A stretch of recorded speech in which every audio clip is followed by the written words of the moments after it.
प्यारे बच्चों, जैसा कि हम लोगों का थियरी वाला कोर्स पूरा हो गया है और इस प्रकार अब हम लोग फिर पहले पाठ से यानी पाठ 8 जिसको हम लोग गत कहते हैं, गत पाठ के प्रश्नों को हल करेंगे।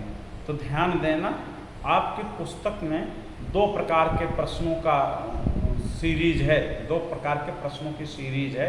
एक प्रकार के तो वे प्रश्न हैं जो पुस्तक के अंतर्गत दिए गए हैं, यानी अंदर पाठ के अंदर वो नीले प्रिंटिंग प्रेस में छपे हुए हैं, नीले प्रिंटिंग कलर में छपे हुए हैं। तो उन प्रश्नों को हम लोग हल करेंगे। और एक प्रश्न की अलग श्रृंखला है जो पाठ के अंत में दिया गया है, जहाँ पे अध्याय समाप्त होता है, जैसे पाठ 8 तो जब समाप्त होगा तो उसके अंत में दिया गया है, जिसे हम लोग अध्याय के अंत तक देखते हैं। तो उसमें NCERT वाली बुक में तो उसमें दिया हुआ है कि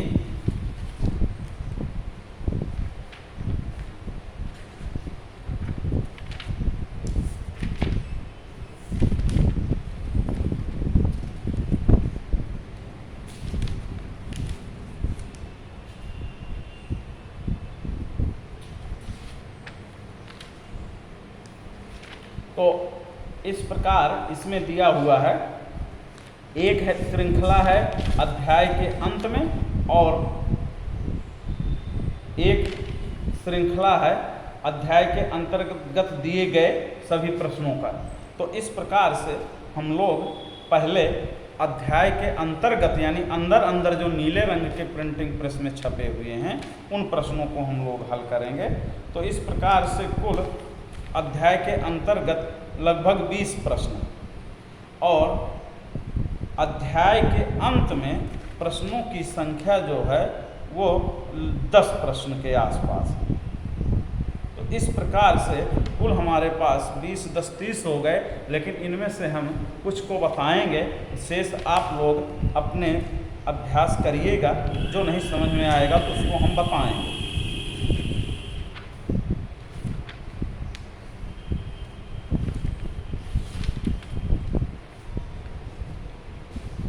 तो इस प्रकार से हमने प्रश्नों को एक श्रृंखला के रूप में बना दिया है। तो जिसमें कुछ प्रश्न आपके अलग पेज पे हैं, कुछ प्रश्न अलग पेज पे हैं, कुछ प्रश्न अलग पेज पर हैं। तो पेज संख्या के हिसाब से मैं नहीं इसको डिनोट कर रहा हूँ, मैं सीधे क्वेश्चन नंबर 1 से प्रारंभ कर रहा हूँ। अलग बात है कि क्वेश्चन नंबर जैसे 1 से 4 तक किसी अन्य प्रश्न पेज पे हैं, अब उनको हमने 1 से 4 तक बना दिया। अब उसके बाद जो अगले पेज पे प्रश्न है वो भी मान लीजिए 1 से 3, उसमें एक प्रश्न नंबर 1, 2, 3 इस प्रकार से है। तो उसको मैं 5वां प्रश्न मान करके इस प्रकार से हल करते हुए चलूँगा। तो जहाँ पे आपको कोई दिक्कत होगी tout आप फ़ोन नंबर से पता करके उसको हल कर सकते हैं। तो पहला प्रश्न है कि एक एथलीट वृत्तीय रास्ते जिसका व्यास नहीं ये है एक वस्तु के द्वारा कुछ दूरी तय की गई, क्या इसका विस्थापन 0 हो सकता है? अगर हाँ तो अपने उत्तर को उदाहरण द्वारा स्पष्ट कीजिए। कहने का मतलब कि एक वस्तु द्वारा कुछ दूरी तय की गई तो क्या विस्थापन जो है 0 हो सकता है, इसके विषय में हमें बताना और इसका एक उदाहरण देना।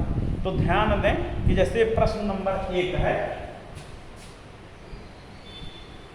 गत पाठ का, प्रश्न नंबर 1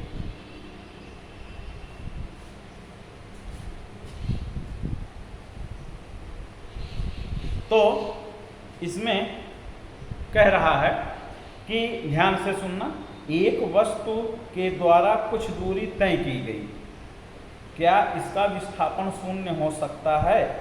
अगर हाँ तो अपने उत्तर को उदाहरण द्वारा स्पष्ट कीजिए।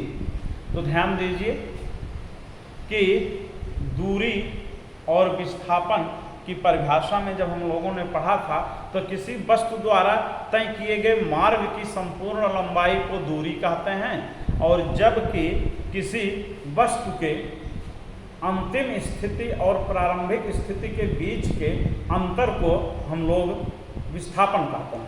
तो विस्थापन शून्य भी हो सकता है और दूरी तो शून्य नहीं होगी अगर वस्तु में गति है तो जैसे शून्य कब होगा, मान लीजिए वृत्ताकार मार्ग है,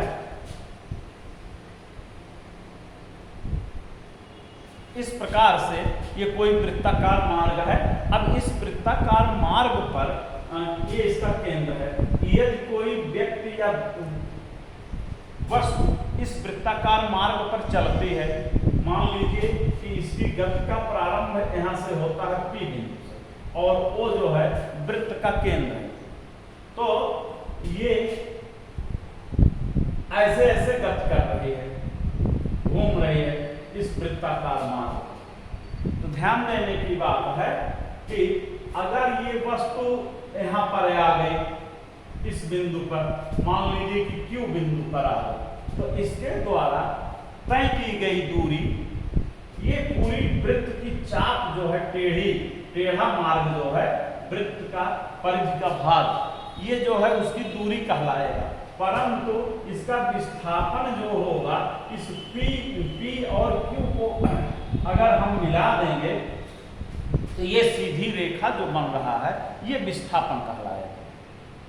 अब ऐसे ही मान लीजिए वस्तु इस बिंदु पर आ गई R बिंदु पर गति करते करते, तो इसके द्वारा चली गई दूरी ये यहाँ से लेकर के ऐसे ऐसे ऐसे ऐसे ऐसे पूरा ये यहाँ तक इसकी दूरी बोली जाएगी, परंतु इसका विस्थापन जो है वो ये सीधी लाइन बोला जाएगा PR। ध्यान देना PR जो है इसके व्यास के बराबर है। तो ये दूरी जो है आधी परिधि के बराबर हो गई। ऐसे अगर ये वस्तु घूमते घूमते इस मान लीजिए कि ये S बिंदु पर आ गई, तो इसके द्वारा तय की गई दूरी, ध्यान देना दूरी PQR और S होगी, जबकि इसके द्वारा इस विस्थापन जो है ये कितना होगा PS विस्थापन। अब ध्यान देना ये दूरी तो बढ़ गई और विस्थापन जो है यहाँ पे आकर के कम हो गया। अब अगर वस्तु घूम करके इस बिंदु P पर पहुंच जाती है अपनी जहां से गति तय की थी, तो यहाँ पर इसका विस्थापन जो है शून्य हो जाएगा, परंतु चली गई दूरी जो है उसकी परिधि के बराबर हो जाएगी, अर्थात दूरी जो है वो शून्य नहीं हो सकती। तो इस प्रकार से हम लोगों को इसका उदाहरण में देना हल करना है। तो इस प्रकार से हल करेंगे तो हमारे प्रश्नों का उत्तर जो है सही ढंग से मिल जाएगा, और बाकी जो है हम लोग अन्य प्रश्नों को अगले अंक में करेंगे।